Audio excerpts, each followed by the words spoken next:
Yo, what's going on? This is Mike from CTM TV, and today Always business. Never I want to personal. share my experience of when I graduated and why I'm making this content uh, for the middle age and youth, for people that was like me.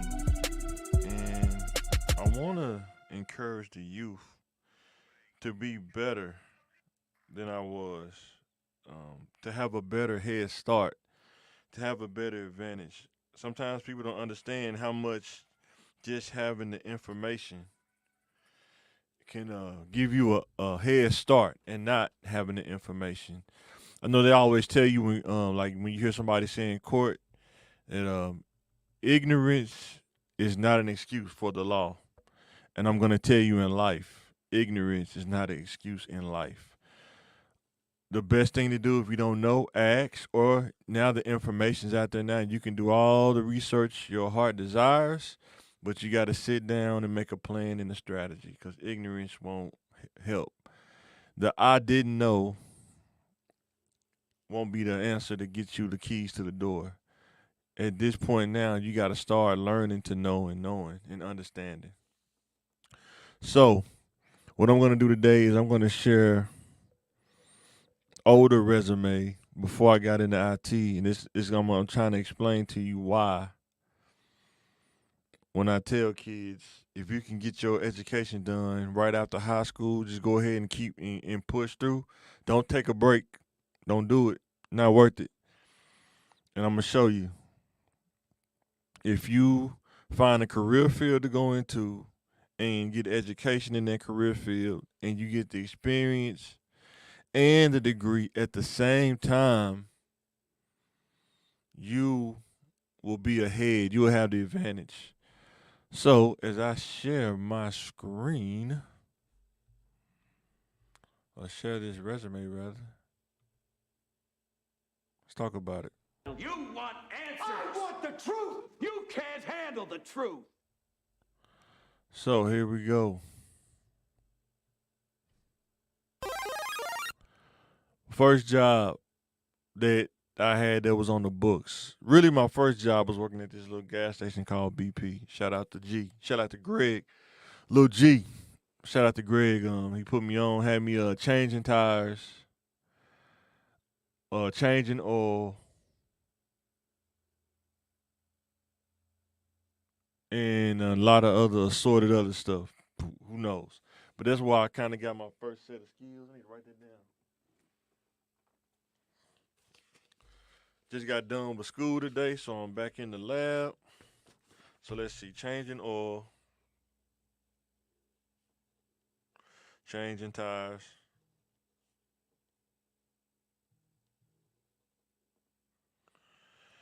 and some other stuff as well. But I did that from working there on and off as well for probably about 98 to about 2001.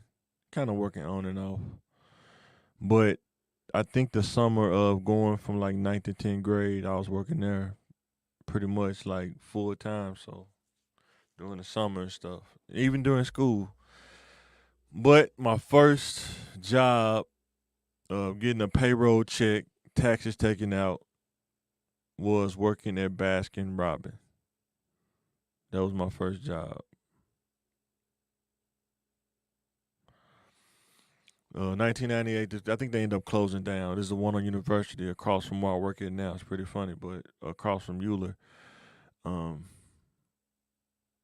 and pretty much that job was like my first legal job, I guess. And what did I learn?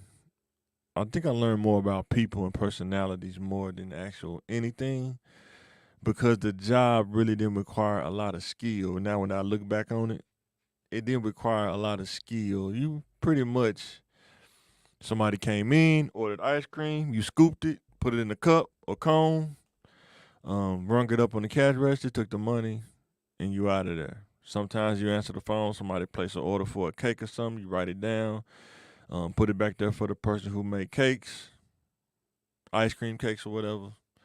Job was not hard at all. But like I say, it's the personalities. It's the weird customers. It's the people you have to work with some days, you know. Those things probably grind on you more than the actual job. We had one guy when I worked at Baskin Robbins. He would come in and ask for something. I think he was like a Rastafarian kind of dude. But it was weird. He just asked for this thing called a cool blend. It wasn't even on the menu. So pretty much, he wanted ice cream with like very little milk, and he wanted you to blend it up like a milkshake. And it's like it's not enough milk in there. It's stuff like that that you have to deal with. That's not that don't blare out. That they don't tell you about working jobs and stuff like that. So, but this was I was doing this and going to high and going to and working and going to high school at the same time. Kind of one that I've always had a job pretty much for a while. So, but what I learned from here though is that it's just getting your feet wet, working the job. I think this is before they was doing payroll deduction and stuff like that. You just had to have a bank account, but you could cash your check and just carry around. It was like more carrying around cash than anything back in this time, but it really wasn't about payroll deposit yet. So let's go to the next situation.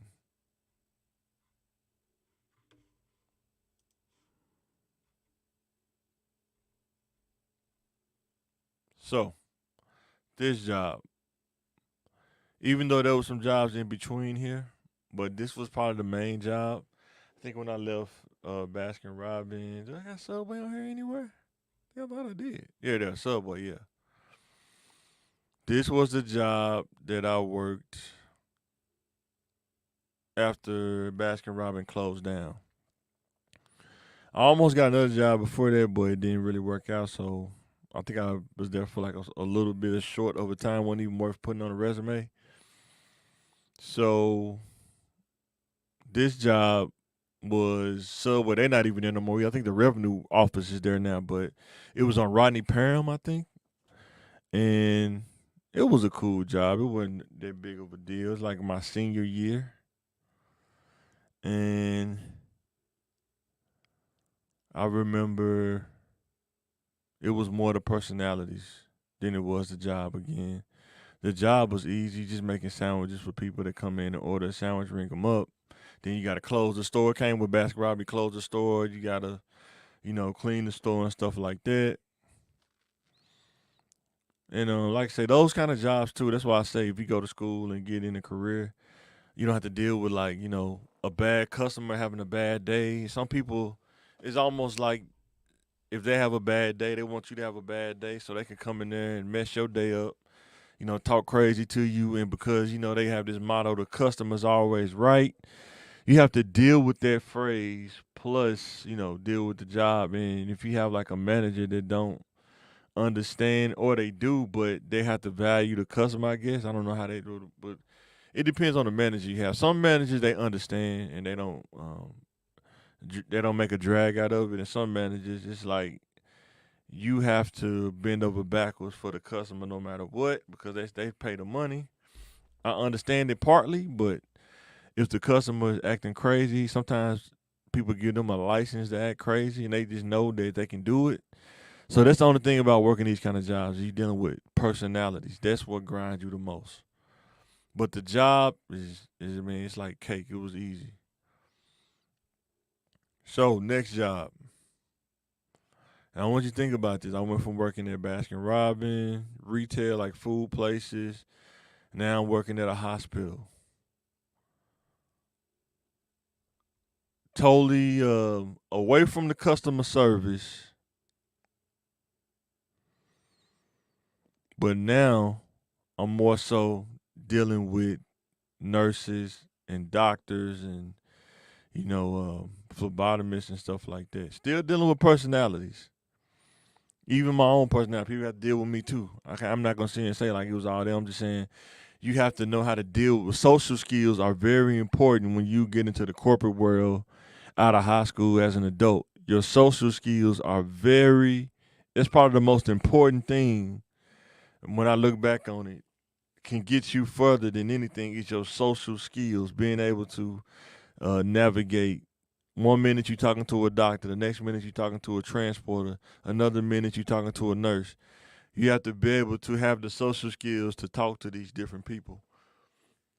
And what I will say is the job wasn't hard at all. I think when I first started, I was working, they call it the graveyard shift.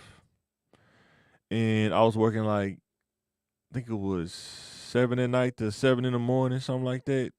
7 on, 7 off. 7 days working, 7 days off work. I used to love that shift. And then toward the end, I think 2004, 2005, they changed it to 8-hour shifts. But man, I used to love that. Only thing that was tough, if something happened at the house and you was up all day, then you had to go work that shift, then you'd be like super tired. But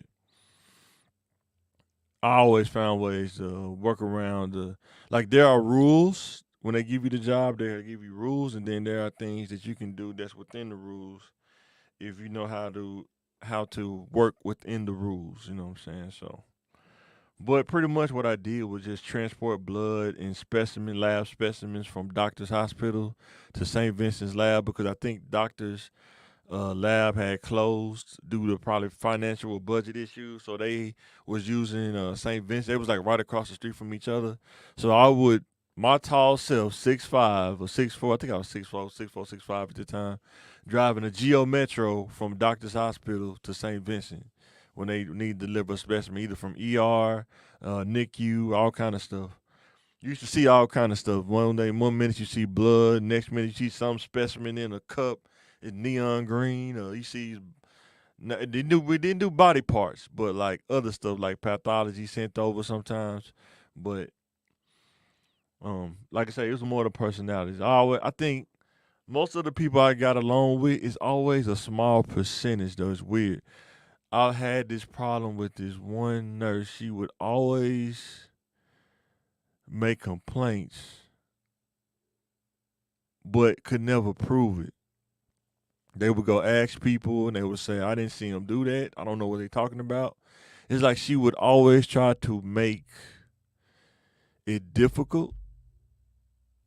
But later I found out that I think people was telling me before I left that she felt like I made the job look too easy. So I don't know if she just tried to make my way hard by complaining to my manager. It was the weirdest thing because I really didn't bother nobody. Anybody know me? I just go to work, do my thing, and I'm good. I don't bother nobody. I never been a brown nosing kind of person. Some people, that's what you got to understand about social skills. Some people we want you to brown nose them, but I'm not a brown noser, so sometimes that could rub people the wrong way. You have to understand that could make people not like you because they're so used to everybody else being a certain way towards them, or I don't want to say put them on a pedestal because sometimes you have people that you work with, like doctors and stuff. They feel like they should be on a pedestal, and I wasn't that kind of dude. So just talk to everybody like normal. You know what I'm saying? Treat everybody the same, pretty much. And some people don't like that. You know, they want you to brown nose them. They think you should reverence them, but I think I was 19, 20, 21, somewhere in there. I was young, so social skills was probably at a 6 or 7, somewhere in the 8ish. I really wasn't high on the social skills. Yeah, I was learning at the same, still learning about how to deal with people, especially people that you don't deal with on a daily basis, like outside of your demographic or whatever. But I'm telling you, social skills is one of the most important things. Don't sleep on social skills, my young people. So I left here and I went to Red Cross. And before I talk about Red Cross, You want answers! I want the truth! You can't handle the truth! this is why I'm making the content, is because I really want our youth to understand about life, how you can give yourself an advantage or you can put yourself at a disadvantage. Now, I had jobs, sure, but now that I'm in IT, or when I started working in IT, I got to thinking like, you think about all these years. If you, let's say, we brought a kid, had a program, we brought a kid in, and we told this kid, instead of working different jobs like these, you know, you start by working in help desk in IT. You start working help desk, and while you work in help desk, you go to school for IT and get your degree. So now you're getting a degree and your experience at the same time, because that's what it's all about in the corporate world. It's about your experience in that career field, and it's about your education, having a degree or your credentials at the same time to validate your knowledge base or skill set in that said career field. It don't have to just be IT. It can be the medical field. If you work at a hospital and you want to be a scrub tech, but you start off being a transporter, or you start off, but you're in the medical field and you're going to school in the medical field. So now you have years of experience in the medical field plus what you're going to school for. Apprenticeship. If I would have went to an apprenticeship out of high school instead of doing um Subway, no, after Subway, if I instead of doing St. Vincent and Red Cross, I could have went to an apprenticeship probably for about 3 or 4 years and worked there, got a journeyman license, and then would have been able to work for a company and work on my own. You see what I'm saying? You want your years of work to count towards something. Like these years, I learned social skills, I learned about life, but as far as corporate wise, my career, they really didn't count towards anything. It just had a job that paid me enough to get by, but it didn't open up more opportunities. If you can work at a job and it can kind of get you to more opportunities, that's what you want to do. So, left St. Vincent, got a job at Red Cross. 4 year, 2005, 2009, worked at Red Cross. This job was super easy. Only 2% of dealing probably with personalities. That's just at the hospital or something like that. Maybe one weird lab tech or something like that. And I think it was this one manager. She was kind of weird. Her name was Rita, but I worked at night, so I didn't really have to deal with her until I started working the graveyard shift later, right before I left. But this job was pretty much, even though it got 3 or 4 things listed, but pretty much I would come in probably like around 9 or 10. I think it was about 9 or 10. Y'all come in at 9 at night, load up the van, like an Astro van. I had a Chevy Express van, and I would load it up with blood and take it to Jonesboro so he can take it from Jonesboro to St. Louis, to the main place in St. Louis. And would do that, I think, Sunday. Was it on Sunday? Yeah, Sunday through Thursday, I think. Something like that. Yeah, Sunday through Thursday. And somebody else do it on Friday and Saturday. He do it part time. I was doing it full time. So Sunday through Thursday, and would drive to Jonesboro, leave Little Rock, drive to Jonesboro, get there about 11 at night. He'd hand him the blood. We'd trade off, and he'd give me the blood to take it back to Little Rock, or stuff to take it back to Little Rock. And every now and then, I would have to go to Batesville, little country town, stuff like that. But the job was not hard. I used to kill that job. That job was so easy. It was too easy. I couldn't even believe how easy it was. But the pay, when I look back on it now, the pay wasn't the best in the world. I think I was making $8.50 an hour or something like that. But I was getting like overtime, a lot of shift diff, stuff like that, shift differential for working at night. But yeah, I used to maximize that job, and I think this was the first job that I got fired from. You ain't experienced a lot if you ain't never got fired. If you just worked the job, never, it's a different experience. So what happened was they had got to a point, I think it was around 2008. They came out with this policy that if you got a ticket, they're not going to, their insurance wouldn't cover you to drive company vehicles if you got a ticket. So if you drove for Red Cross and you got a ticket, even if it was on your personal record, it could affect your job. You could lose your job. So what happened was I got a ticket probably in 2009, probably around February, I think, January, February, something like that. And I went to court and I got on a payment plan instead of paying the ticket right then. Hence why I always tell you on the podcast, don't play around. If you can take care of business right then, take care of business right then, because you never know what's going to happen. And watch when I tell you this story. I got on the payment plan. Me and the fellas, we was talking about going to Memphis in May. Me and my brothers. Shout out to my bros. We went to Memphis in May and came back and totally forgot about the ticket. I mean, totally forgot.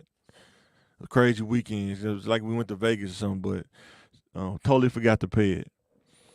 One day I was looking through my car and I looked in the console, middle console where your arm go, and I seen the ticket. And I said, oh man, I forgot to pay it. So what I did was I think I paid it over the phone. Cause I don't want to. If you don't pay a ticket, I don't know how it is now, but if you didn't pay a ticket back then, you can mess around and go to jail. You can go to jail for not missing court. So the thing was, if you call in, they tell you need to pay it. You pay it over the phone. You don't go up to the courthouse because they mess around and you get arrested. So I definitely didn't want to do that. So I ended up paying the ticket, and I didn't think nothing else about it. I think it was like $200 or something like that, $250. Paid the ticket and didn't think nothing else about it. Well, you go from May. I think I forgot about it and I paid for it like June, July, something like that. How they get pulled over is a miracle. Because sometimes you can do that and you get pulled over and they'll arrest you right there on the spot too. But God's grace is amazing. So God's grace is amazing. I'll leave it at that. So June, July, August, September. I think this is around the time when most insurances, they do a pull on your driving record. And I was going to work that night. Remember it like yesterday, going to work that night. And my manager, Chuck, was there. He's never there at night. And I was like, why is Chuck here? I still didn't even think nothing else about it. And he was sitting in the office, man. He kind of was mad. He was red as a firecracker too, man. He said, Michael, come in here. Let me talk to you. He said, man, what you got going on, man? What's your driving record? I was like, I don't think I got nothing going on. What's going on? And then he showed me. And I was like, that's the ticket I got, but that's on my personal record. And he was like, man, it don't matter, man. I'm going to have to let you go, man, because we can't cover you driving a company vehicle. That was the first time I got fired, y'all. First time in years, I'm talking about that I got fired from a job. And this is where the journey started. Also, too, I was working two jobs, but right before I left, I was working in La Quinta when I got fired from Red Cross as a shuttle driver. And what happened there was they had a policy. It was this is the thing about working at as a shuttle driver at La Quinta Inn. Dealing with airline people that work at airlines, that's how it was my experience then. They was super arrogant. The pilots and the flight attendants, They act like they was rock stars. Dude, you just fly airplanes and you're a flight attendant. You serve people on the plane. But they would, if you didn't do things the way they liked or you didn't brown nose and they would complain to the manager. And it would be like some of the most asinine or some of the most petty little stuff. You know, I didn't like the way that he put my bag on the ground, or I didn't think he didn't respond fast enough. It was just little crazy stuff. But what happened was, in my opinion, I never had a problem with the people who stayed at the hotel. It was always with mostly people that like flight attendants and stuff like that, because they just act so arrogant. I was so young then. I would snap back at them, and I'm not gonna sit here and claim like I was an angel then. I was not, and I wouldn't really. I didn't. My patience was short for nonsense and dealing with people, really short. But it was this dude that worked. I'm not even gonna say his name, but it's this other driver there. I think he felt his pockets getting lighter because we worked in the evenings, and people would come ask for me more so than him. I don't think he didn't like that. So he got a woman. I think it was VA. We was taking people to the VA, and I had this woman in the van.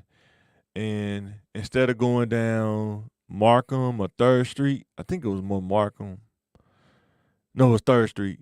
It was 2 minutes. It was like I think it was a wreck or some traffic or something like that. So I went another way to VA. I think I went through Chester. It was some way I went through down because I know how to drive through downtown.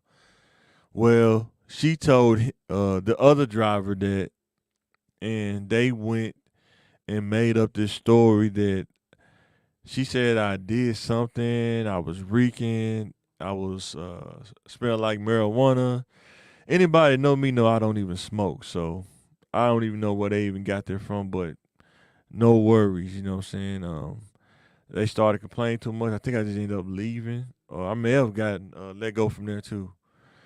And this is when my journey started. Like when I lost these jobs and I had to go get on unemployment.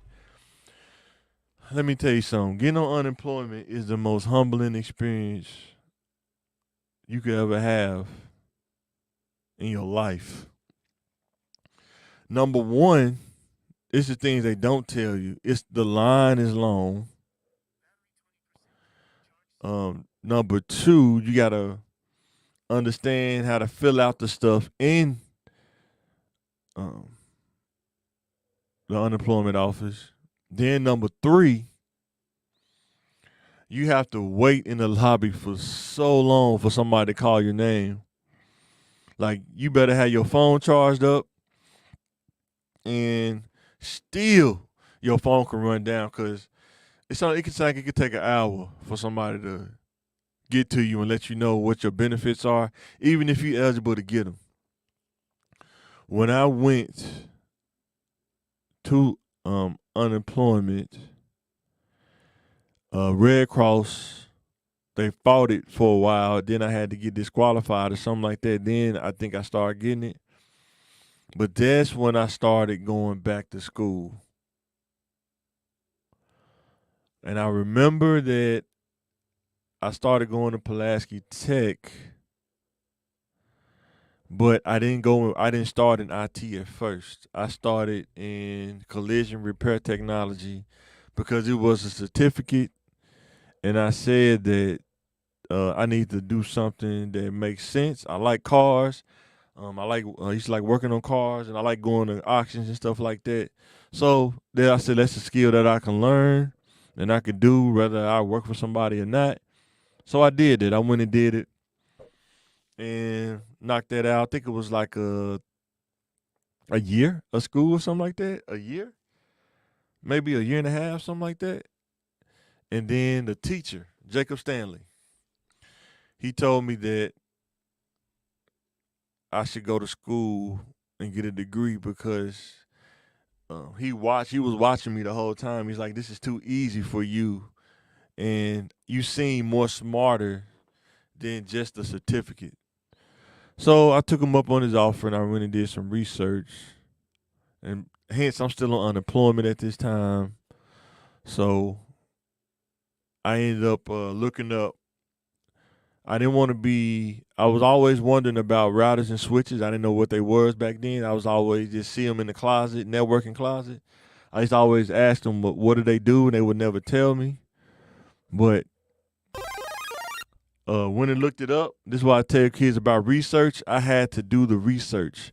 What is Cisco Net Academy? What is uh, networking? Computer Information System Networking. I had to look all of that up, get the information. Am I cool with this? This what I'm going to do, and this what I'm going to stick with.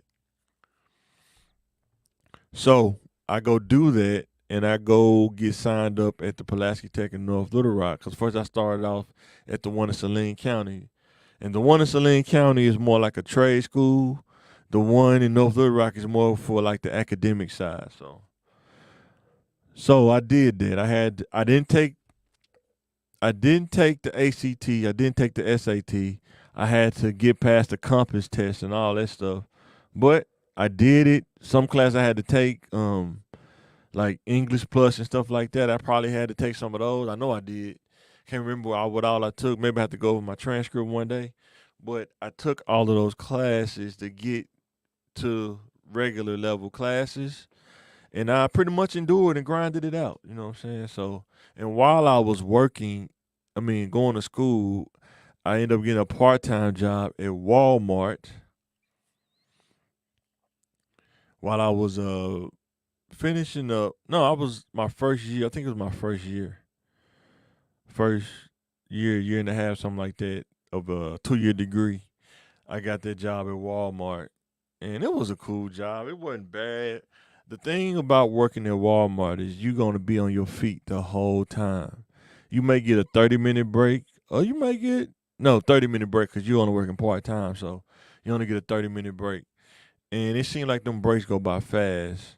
And most people at Walmart, you try to find ways to get off your feet, but still look like you're on your feet. And you just got to figure it out, you know what I'm saying? And another thing is they had this hotline that you called in on because there was so many people that you couldn't just get in touch with a manager. So what happened is you would call in, automated, and say your name and said, I'm calling in. And then when it said, let me connect you back to your manager, you just hang up the phone. And then the manager asked, what happened? I said, I did try to call you, but nobody answered the phone, so I just hung up. But it would show that you called in the system. So that was kind of a Walmart hack. I don't know if that still working now, but that's what it did in, 2010, 2011? But working at Walmart, still on unemployment, and going to school at the same time. I think right before I started to get to those last 2 semesters, I ended up getting a job at the airport. And this is another reason why I tell kids you gotta know what you're doing. Ignorance is not an excuse in life. They won't go for it. I got the job at the airport. I was on unemployment. When you're on unemployment, you have to report that every week. What happened was I was supposed to start a week. The week they told me to start at the airport. But then they called me a week early and said, can I start a week earlier? But I had already filed my unemployment claim. So me thinking that maybe I just need to go in so I can get the job, I didn't think about if I go in knowing that I filed a claim, I was just ignorant of the fact then. If I go in and knowing I filed this claim, it's gonna come back and bite me later. And it did come back and bite me later. It came back in a major way. But got the job at the airport. Probably like my last 2 semesters. I had to take that off. That's funny. Last 2 semesters, I think I got the job at the airport. And was working there. I think I worked there probably for about a year and a half, something like that. Met my wife kind of at that Walmart airport phase. But what happened was, and it's crazy how it worked out, because when I went to college, I said that I want to take all of my major classes first learn the skills of what it takes to work in networking, and then I take my core classes last. So if I can get a job in networking to make more money, I can do my classes in the evening, my core classes. And that's why I'm trying to tell kids college is way more flexible than actual high school. You can take classes in the evening or in the afternoon or in the day. There is no excuse of why you can't get ahead, but you got to put in the work. Bottom line. Bottom line. It's always business. Never personal. So, what I'm going to tell you is when I did that,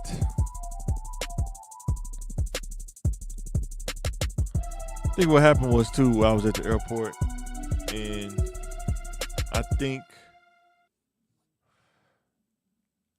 I just got married and we just had our anniversary Monday, 12 years. Just got married. I think I was in my last semester.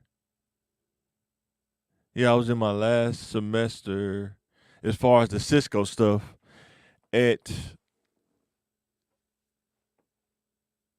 next to last semester of the Cisco stuff at Pulaski Tech. Recently got married. Wife moved into the house, had this room with nothing but routers and switches in it. It's almost like a little small little data center. It's pretty funny. But that helped me get this job at this ISP place. I don't want to say their name, but it helped me get the job at the ISP place. So what happened was, I was in class, and one of my buddies, I'm about to get him on here too. Shout out to Casey Bell. He got a job there first. And he had told us, like, dude, I just got this job at the ISP place, man. Y'all need to check it out. And he was making, I think it was like 28, it was 28, 29 or something like that, an hour. And that's why it's good to have information. I'm going to tell the youth that, because when he told us that, it gave me a barometer of what to know and what to ask for instead of not knowing, and then you don't know how to negotiate. Sometimes when you don't know about something, it's hard to negotiate because you don't want to risk losing everything by playing poker and being too aggressive. So, working at the airport, I started putting my resume out there. I think it was this resume, matter of fact. And I put on there, what I put on there for my education. This is before I graduated. Wow, that's pretty funny. Pulaski Technical College, Associate of Science, Computer Information Systems Networking. Put my skills. Some of this stuff is fluff back then, but I'm definitely way past this now. Super past it. Got a call from the ISP place while I was working at the airport. Like I say, just married. I think I tried to be a firefighter, but I missed it by 1/10 of a point. Got a call from them. He said, quiz me on some stuff. He said what I think about working in switches and stuff. I said I don't have a problem with it. Just show me how to do it, or give me a guide. I'll figure it out. So we ended up striking a deal. Got back with the recruiter, some Indian people, like Hindu people, not Indian, Hindu, and they told me they can give me the job at $30 an hour. Let me tell you something. Back then, this was 2011. What year was this? Yeah, 2011, 2012. I didn't believe it was December. Yep. I didn't believe that the job paid you that much. I was ignorant to that fact. I couldn't even believe it. I was like, man, you're right. So what I did was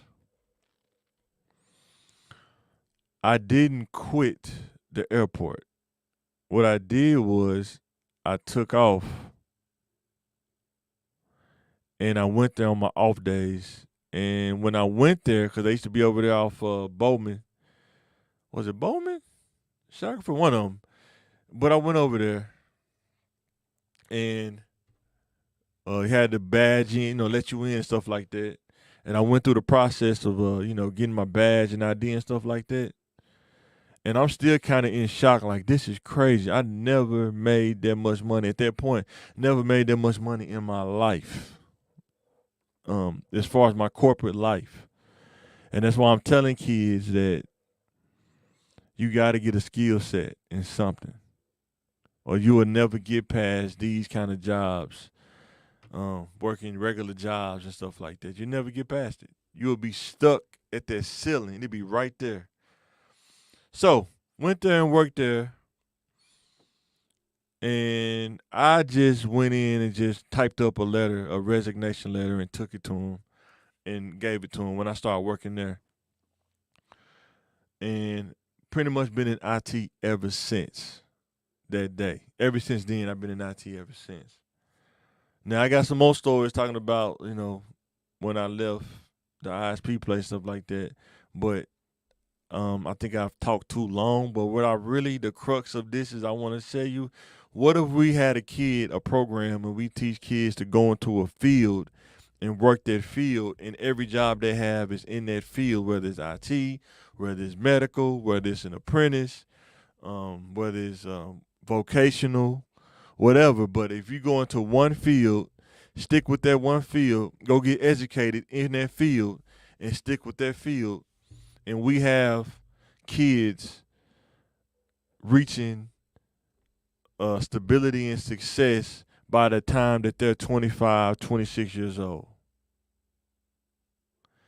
That is what I'm trying to do. This is what I'm trying to get our youth to understand, is you can have the advantage, but you got to put in the work. Greatness doesn't care what color you are. It only cares if you're willing to put in the work to be great. I learned that. I'm learning that every day. Time management is important as an adult. Taking care of business with efficiency is important as an adult.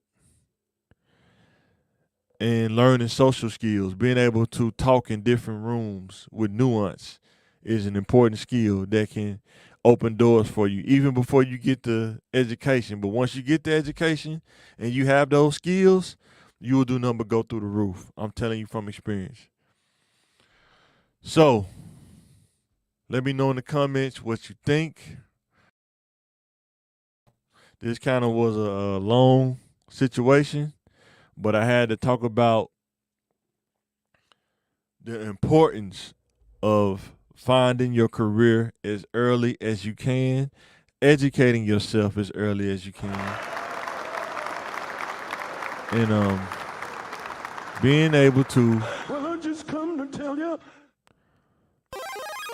power up and have individual success before you start courting a woman, before you start thinking about a family. The best thing you can do as a young man is to get to that point of stability, get to that point where you're successful, and be able to support your family without having to rob and Peter to pay Paul, or living check to check. Get to that point of success where you have the money to pay bills, provide leisure things, and be able to put money up and invest. It can be done, but you got to have the information, you got to have the insight, and you got to have the work ethic. You get those three things, you can do some things. Yo, this is Mike.